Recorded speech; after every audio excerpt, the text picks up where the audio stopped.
ce que nous sommes appelés à faire en tant qu'enfants de Dieu doit être selon les Écritures, doit être selon la parole du Seigneur. Si je vois que mon voisin fait quelque chose que je ne comprends pas, avant de pouvoir donc copier mon voisin, avant de pouvoir faire comme mon voisin, il faut que j'aille vers les Écritures pour comprendre aussi ce que mon voisin fait est correct, est biblique.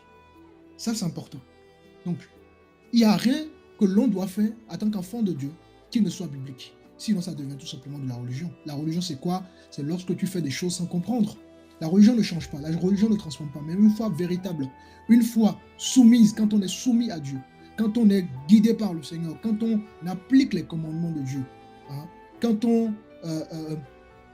on écoute Dieu, quand on va à la rencontre de Christ dans les Écritures, eh bien, ainsi donc notre vie sera vraiment une vie vivante, une vie où il y a vraiment du sens. On a d'ailleurs vu la dernière fois le sens de la vie chrétienne. Et tout ça, c'est important. Ce sont des termes importants pour qu'on puisse être vraiment des chrétiens qui vivent selon la volonté de Dieu et non selon notre propre volonté. Donc, voilà, hein, vous voyez certainement sur les réseaux sociaux des gens qui font des déclarations de toutes sortes, pensant qu'ils peuvent commander Dieu. On ne commande pas Dieu, les amis. Nous ne commandons pas Dieu. Dieu fait ce qu'il veut, il est souverain.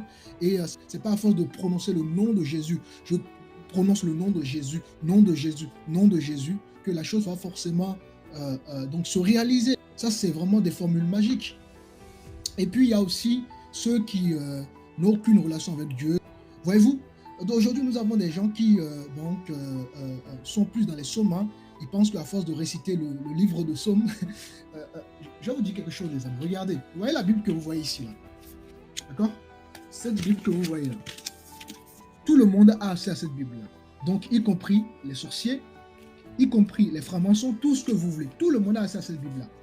Si vous allez à n'importe quelle bibliothèque ou à des lieux où on vend des livres, vous allez trouver la Bible. Donc, tout le monde a accès à cette Bible. Ce n'est pas parce que tu as la possibilité d'acheter une Bible que forcément, quand tu vas aller dans le livre de Psaume et proclamer des paroles de Psaume, ça va agir sous forme comme si c'est des paroles magiques. C'est pas un livre de sorcellerie, hein, c'est pas Harry Potter.